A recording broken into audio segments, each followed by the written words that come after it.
और चलिए आपको सीधा जम्मू कश्मीर के रामबन लेकर चलते हैं, सुनवाते हैं रक्षा मंत्री को। लद्दाख वासियों ने बिना किसी भय और पक्षपात के इस बार मतदान हुआ है।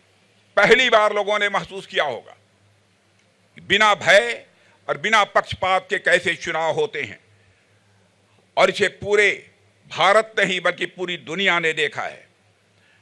और मैं मानता हूं कि जम्मू कश्मीर में यह बदलाव का एक बहुत बड़ा संकेत है। और मैं आज आपको यकीन दिलाकर जाना चाहता हूं कि यहां जम्मू कश्मीर के रहने वाले लोग जितने प्रतिभाशाली हैं, इनके अंदर काम करने की, कुछ कर गुजरने की जो योग्यता है, क्षमता है, प्रतिभा है, मेरे बहनों भाइयों, वो अद्भुत है। और मैं विश्वास के साथ कहता हूं कि 10 वर्षों तक यदि भारतीय जनता पार्टी की सरकार यहां चले तो हमारा जम्मू कश्मीर हिंदुस्तान का नंबर 1 राज्य बनकर रहेगा। मैं ये विश्वास के साथ कह सकता हूं। आप ये कहेंगे किस आधार पर जम्मू और कश्मीर को एक विकसित राज्य बनाने की बात आप करते हैं? कैसे यह जम्मू कश्मीर एक धनवान राज्य बन जाएगा? इस आधार पर मैं कहता हूं बहनों भाइयों कि भारत को उठाकर देख लीजिए। जब से हमारे प्रधानमंत्री मोदी जी ने शासन की बागडोर संभाली, उस समय 2014 में धन दौलत के मामले में, अर्थव्यवस्था के आकार के मामले में, इकोनॉमी की साइज के मामले में हमारा भारत दुनिया के देशों में 11वें स्थान पर खड़ा था। 7-8 वर्षों के अंदर ही हमारी सरकार ने, मेरे बहनों भाइयों, वह करिश्मा कर दिया। जो अर्थव्यवस्था के आकार के मामले में हमारा भारत दुनिया में 11वें स्थान पर खड़ा था, वह जंप लेकर आज 5वें स्थान पर पहुंच गया है। मेरे बहनों भाई,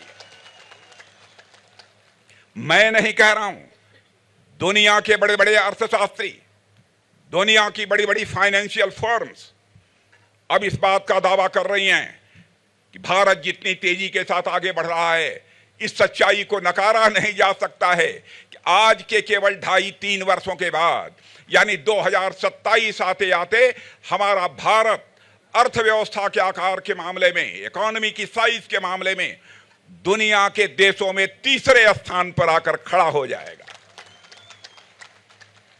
एक अमेरिका होगा और एक चाइना होगा, और उसके बाद 3रा देश सारी दुनिया में कोई होगा तो हमारा और आपका देश यह भारत होगा। मेरे बहनों भाइयों, इस आधार पर मैं कहना चाहता हूं, अवसर दीजिए जम्मू कश्मीर में भारतीय जनता पार्टी को सरकार बनाने का। 10 साल में एक बड़ा परिवर्तन करके हम लोग दिखा देंगे। केंद्र शासित प्रदेश होने के बाद क्या क्या यहां परिवर्तन हुए हैं, उसकी जानकारी आपके सांसद डॉक्टर जितेंद्र सिंह जी ने दी है, आपके प्रत्याशी राकेश ठाकुर ने दिया। मैं उस बहुत विस्तार में नहीं जाना चाहता हूं। कितनी सड़कें बनी हैं, कितना काम हुआ है, क्या क्या सुविधाएं लोगों को प्राप्त हुई हैं। बराबर एक आतंक का माहौल यहां रहता था कश्मीर घाटी में, यहां तक कि ताजिया का जुलूस भी नहीं निकल पाता था। श्रीनगर में ऐसे हालात हो गए थे। आज किसी मां के लाल में यह हिम्मत है, किसी ने मां के दूध पिया है कि अब श्रीनगर में आकर भी अपने हाथ में पिस्टल और रिवॉल्वर पकड़कर लोगों के ऊपर गोली चलाने की जरूरत कर सके?